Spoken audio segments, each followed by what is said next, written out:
फिर 2.5% ज़कात। 40 रुपये में 1 रुपया, 100 रुपये में 2.5 रुपया। यानी कि अगर आज के डेट में आपके पास 653 ग्राम 183 मिलीग्राम चांदी या इतना कैश रुपया है तो आप पर 2.5% ज़कात वाजिब है, फ़र्ज़ है। 2.5% मतलब 100 रुपये में 2.5 रुपया। तो कितना आसान सिस्टम है। अगर कोई इसका हिसाब करके, और मैं आपको तस्वीर का दूसरा पहलू बताता हूँ जो हकीकत है, रियलिटी है, क्योंकि आज मुसलमानों में बहुत लोग ऐसे भी हैं, आप भी इसका अंदाज़ा कर चुके हैं या अंदाज़ा आपको होगा कि अपनी दौलत का 2.5% ज़कात निकालने में लोग आगे पीछे करते हैं। एक हम 25 रुपये का 2 किलो का अगर हम तरबूज लेकर आते हैं, 50 रुपये कीमत देखकर एक तरबूज लेकर आते हैं, उस तरबूज का छिलका तकरीबन 2.5% नहीं बल्कि 30% होता है, या 20% हम तरबूज का छिलका निकाल कर फेंक देते हैं, हमारे इस्तेमाल के काबिल नहीं होता। सिर्फ अंदर के 60-70% लाल हिस्सा हम खाते हैं, उससे हमें तकलीफ नहीं होती।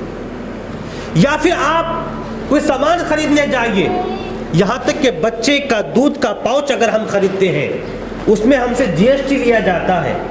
कोई सामान खरीदते हैं, जीएसटी के शक्ल में हमसे टैक्स लिया जाता है, उससे हमें तकलीफ नहीं होती। और अगर आपको दौलत दी है, आप इन टैक्स अदा करते हैं, तो एक दौलतमंद पर हमेशा इनकम टैक्स की तलवार लटकती रहती है कि अगर मैंने टैक्स अदा नहीं किया, न जाने कब ईडी का, इनकम टैक्स का और कौन कौन एजेंसियों का छापा पड़ जाएगा। ये डर हमेशा लगा रहता है। ये दुनियावी एजेंसियों के डर से हम हमेशा टाइम पर टैक्स अदा करते हैं, जीएसटी अदा करते हैं, इनकम टैक्स की फाइल बनाते हैं और जीएसटी का लाइसेंस लेते हैं, उसका नंबर लेते हैं। लेकिन वो हाकिम मुतलक जिसने पूरी कायनात को बनाया, उसके निज़ाम ज़कात, उसके सिस्टम के मुताबिक हम ज़कात अदा करने के लिए तैयार भी नहीं है, और साथ ही साथ हमें कोई खौफ भी नहीं होता, इल्ला माशाअल्लाह। पर बहुत लोग आज ऐसे भी हैं जो पाई पाई का हिसाब करके ज़कात निकालते हैं, अपने सेविंग को, अपने खर्चों को, अपने बेनिफिट को जोड़ते हैं और तमाम चीज़ों को जोड़कर आज भी वो ज़कात निकालते हैं।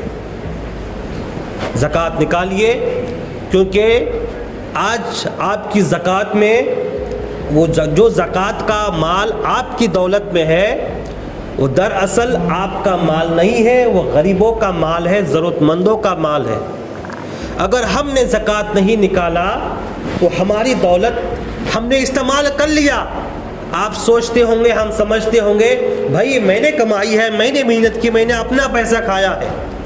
लेकिन अल्लाह गवाह है, अल्लाह का फरमान है, नहीं, तुम्हारी दौलत में गरीबों का भी हक है, तुम्हारी दौलत में नादार तलबा स्टूडेंट का भी हक है, तुम्हारी दौलतों में तुम्हारे पड़ोसी हाजतमंदों का भी हक है। अगर तुमने ये समझकर कि तुमने पूरी दौलत कमाई, पूरा इस्तेमाल कर लिया, तो कहीं ना कहीं अपने उन पड़ोस और अपने समाज के, अपने इलाके के उन गरीब मजदूर हाजतमंद लोगों का हक तुमने मार लिया। तो अल्लाह हम सबको तौफीक दे कि हम ज़कात अदा करें। ज़कात आप अदा कीजिए। रमज़ान का महीना सबसे बेस्ट है ज़कात अदा करने का। रमज़ान में इसलिए लोग ज़कात अदा करते हैं क्योंकि इस महीने में ज़कात अदा करने से अल्लाह एक नेकी के बदले 70 गुना अता फरमाता है। बाकी महीनों में अगर आप एक नेकी करेंगे तो होगा, उससे आपको एक ही नेकी मिलेगी, लेकिन माह रमज़ान में नेकी करने का बदला ये है कि ज़कात अदा करने से अल्लाह 70 गुना आपको अता फरमाता है। मालिक के निसाब का कितना होता है? चांदी के बारे में 52.5 तोला और सोने के सिलसिले में 7.5 तोला। तो सबसे कम निसाब चांदी का है।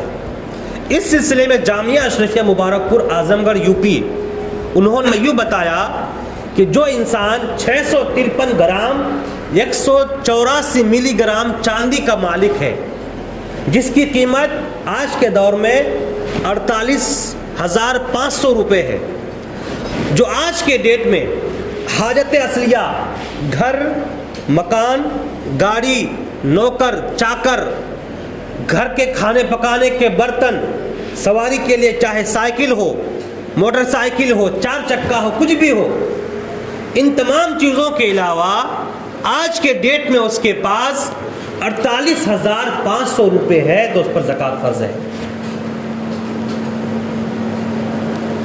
اور آپ حساب کر کے دیکھیں اتنی روپے آپ کے پاس ہے کہ نہیں. اگر چاندی نہیں ہے، کیش بھی نہیں، سونا ہی سونا ہے، تو اس کے لیے 7.5 تولہ سونا اس کا لمٹ، کم سے کم لمٹ ہے، نصاب ہے. اگر اتنا سونا آپ کے پاس ہے تو آپ پر زکوٰۃ فرض ہے.